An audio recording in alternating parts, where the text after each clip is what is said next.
Hi everyone, welcome to a winter episode of Mayoo's Catch. I haven't been releasing videos for a while. Anyway, I'm back, so hopefully I can be dropping a few episodes for you guys to check out. Looking at me and how I'm dressed, you may not think it's winter, but it's about 10 o'clock in the morning. It's the 23rd of June in Namibia. It's actually not as cold a winter as we're used to, but it's still a cold winter nonetheless. So the reason I'm dressed this way is because the sun has come out. Having my jacket on is actually starting to get a little bit hot. I'm here with my brother, Yemi. Yemi, say what's up. Hola.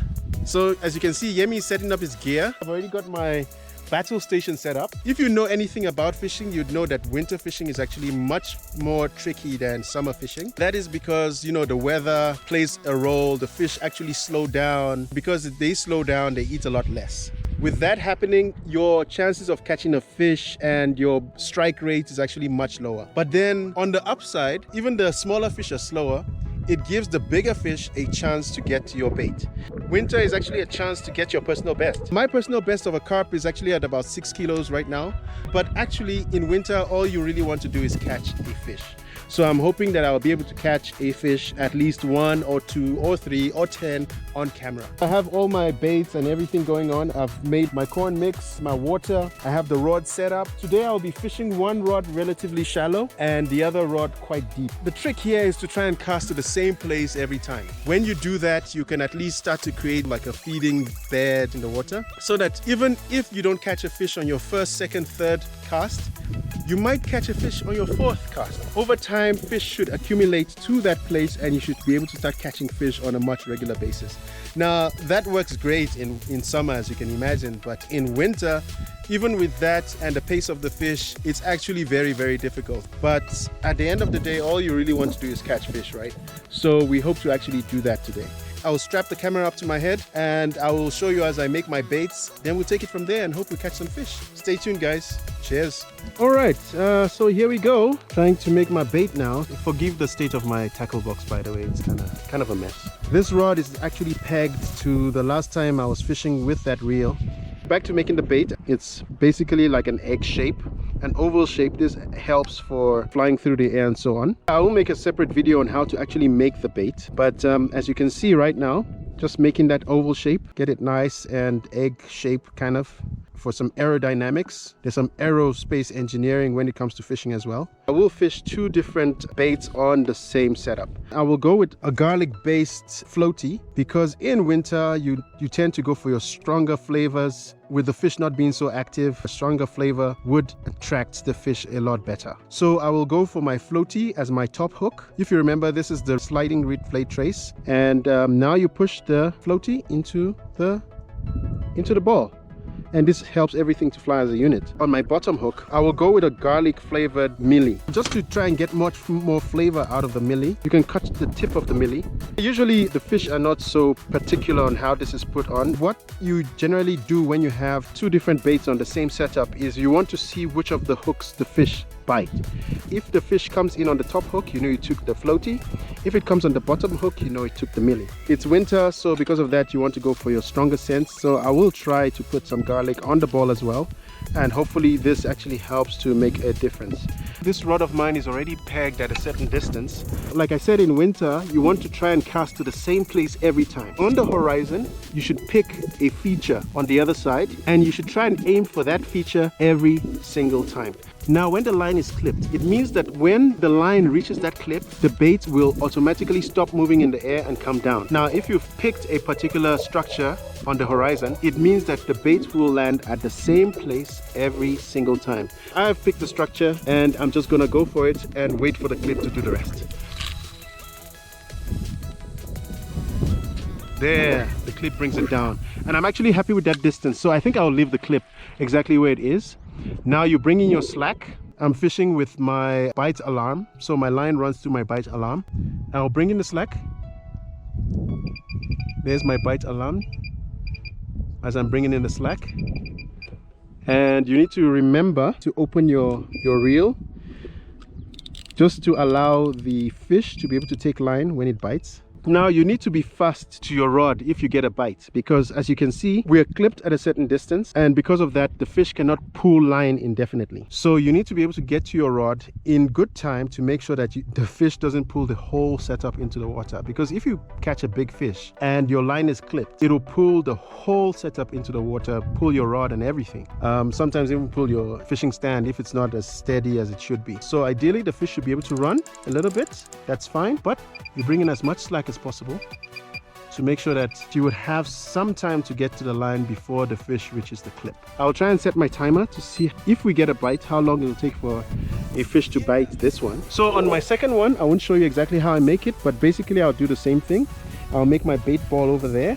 I might go for a flavored floaty on one of them just to see whether they go for flavor. Hopefully in the next footage you will see is me bringing a fish in. Stay tuned. Alright guys, the time on the clock is 43 minutes and we've got our first fish on the line. It doesn't feel like a big fish, if I must say, except if it's kind of lazy. It did have a decent pull. Fish is a fish and we'll take it, and it's getting close. So we'll see if it took the top bait or the bottom bait. There it is. Can you see that? So depending on which hook it took, the top was the floaty and the bottom was the corn. So we'll get an idea of what the fish are liking. Oops, I hope my landing net is not in the way. So yeah, as you can see, it's not the biggest fish in the world, but we'll take it. It's a nice fish to catch. Okay, there we go. It's a decent fish actually, it's not too bad.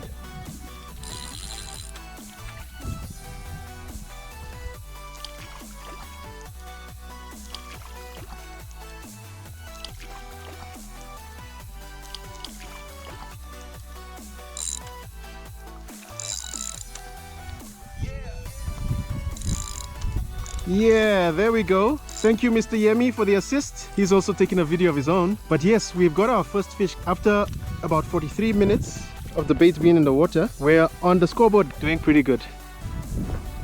Okay guys, and just like that we have another fish on, and this fish actually shows the rule of the average time supposed to be dropping, because now this second fish has taken the bite after 11 minutes. The reason I'm a little bit out of breath is I had to run to the rod. Yemi actually helped me to hold the rod before the rod got to the clip, but again it doesn't feel like a big fish. Maybe perhaps the same size as the last one, or maybe even smaller, but it doesn't feel like the biggest fish in the world. Giving a little bit of a fight, but not too much. Oh, and by the way, the last fish actually took the top hook, which was the floaty. I might get a little bit of data on this second fish. So if this second fish also took the top hook, then we know that the floaty is actually doing the business today. That's why it's good to have a little bit of information, especially if you do two different baits on two different hooks. You get a little bit of information as to which one the fish seem to be going for on the day, and then you can just change to that one and make sure that all your hooks now have that bait on. The fish did surface briefly. I'm not sure if you guys saw it. There it is. So like I said, it's a bit smaller than the last one. I could already feel that on the rod, although it's got a bit more heart than the last one. Oh dear, don't swim into... Oh, don't. It wants to swim into my keep net. From what I can see, it looks like it took the floaty again. So the floaty is doing the business today, guys. So let's go land this guy.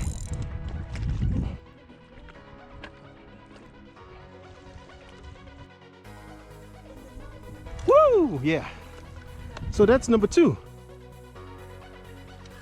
Okay guys, and just like that we have our third fish on. The average time did go slightly backward.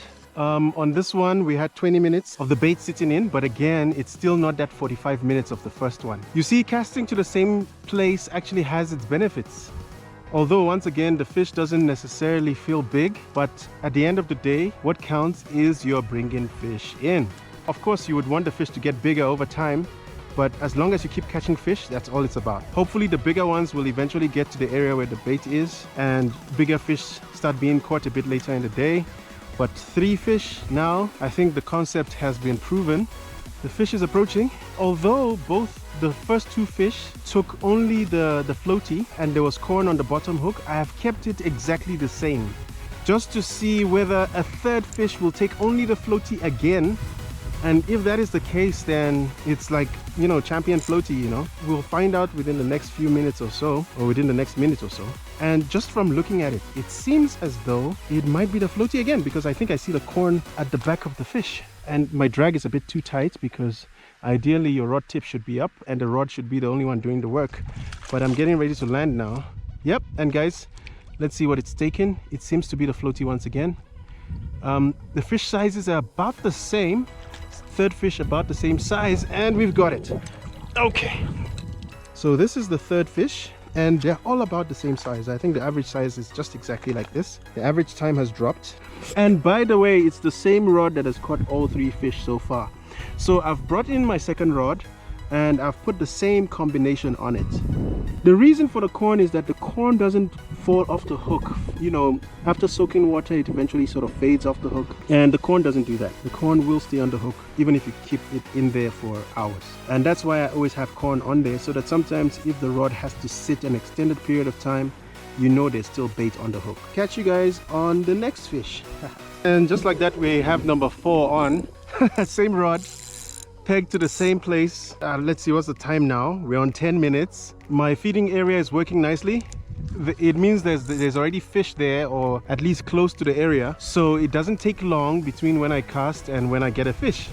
I mean, it seems like we're miles away from that first 45 minutes, you know, that gave the first bite, because now bites are coming in a lot quicker. This one seems like it's the smallest one of them so far, but let's see whether it took the floaty. And I can see the corn. You can also see the corn floating there or swimming behind the fish. So they're all going for the floaty. And although it's the smallest one, like I said, a fish is a fish is a fish is a fish. That's number 4, guys. Turning out to be a good day after all. Yeah, we'll take him. Okay guys, so we have number 5 on. It's the same rod. Wondering again if it has taken the float, or it has taken the corn this time, but of course as the fish gets closer we will see. So this one has swam across my other line, so I may have to go over my other line to pick it up.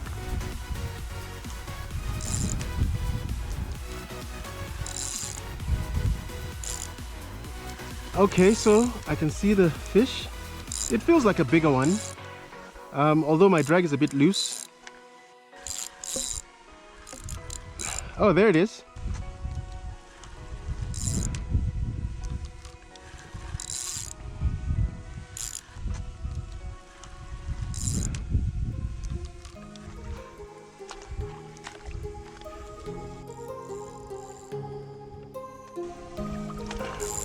Okay, there's the fish. Okay, here we are. And guess what, guys? The fish has taken the float once again. And it's ours. We've got it. This is number 5, guys. Also another decent fish. About the same size as the first 3, I think. And then the 4th one was a little bit smaller. And this one back to that size. But we have not gotten anything really big just yet. Hoping to get that at some point.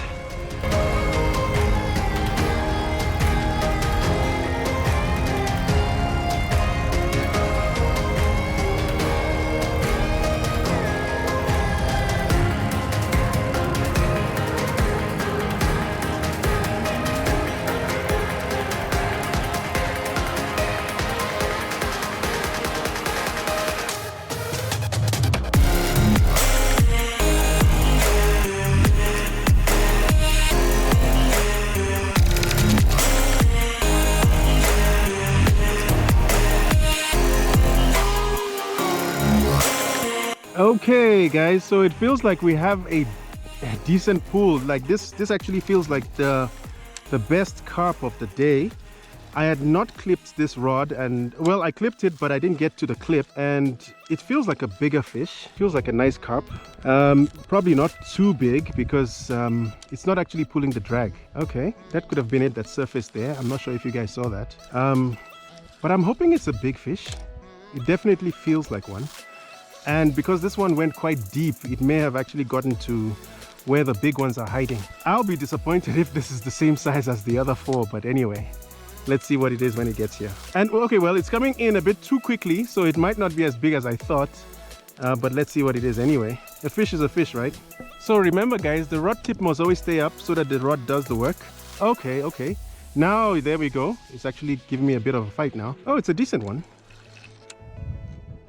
There. Woo. Well, it's the biggest one of the day. Hey guys. Hi. So I have a few friends here. They came around. They were also angling from another side of the dam. And they came around. It's Leeum and JP. They've actually seen some of my episodes. I was shocked to hear that, eh? All of them so much. Yeah, they've seen my episodes. So this is the biggest carp of the day, guys. Woo, wow. Whoa. There we go. Wow. That's the biggest one of the day, guys. That's the biggest one of the day. Yeah. Like now you have to dump water on your way. Yeah. Well, just the biggest one of the day, not my personal best. But it's a nice, decent carp, eh? I think, what are we looking at here? This is probably a 2.5 to maybe 3 kilo. Yeah, what do you guys say? Finally, I got a decent one, because I think all the other fish have been about maybe 1.5 kilos at most. But this is a nice, yeah, should be about 2 kilos, maybe 2.5. So yeah, fantastic. Like I said, this was my furthest rod, so I will send this rod again without a clip, or if it gets to the clip, that means it's gonna go quite far. But this is a very good fish, guys. This is the biggest one of the day. That's the first one on that rod. And this is the first one on this rod too. Yeah, because the other rod that was clipped a lot more shallow, as the one that has caught all the fish so far. But this one is unclipped. I will take the hook off of this one, put it in the keep net, and then we'll cast for another one. Lovely, lovely fish. Lovely fish. Wow. You know, when the fish start to get yellow like this is when they get bigger. Usually the smaller ones don't have this nice, beautiful color. They're all grey. Yeah, the smaller ones are very gray, but then the bigger ones tend to have this yellow and color. They have the bump on their head. And they have the bump, eh? Yeah. So, but this is a beautiful fish, guys. This is a really beautiful fish. So let's drop it in the keep net and let's try again. Now where's this kiss? Oh, the kiss, eh? Wow! Oh, on the lips. Should I do a kiss on the lips? It's good luck. It's good luck. Yeah, it's good luck. Yeah. Yeah, let me take a piece with you guys, eh? With us? Yeah, yeah, yeah. On your dog. Yeah, that's a good one. All right, guys. So we are at the end of the day. And I must say it's been a mixed day, but for a winter day it's been a good day, because in winter catching fish is actually a good thing, because they can be really slow and it will start to make you question whether or not you actually know how to fish. So catching fish on a winter day is actually a good thing, and let's see how we did.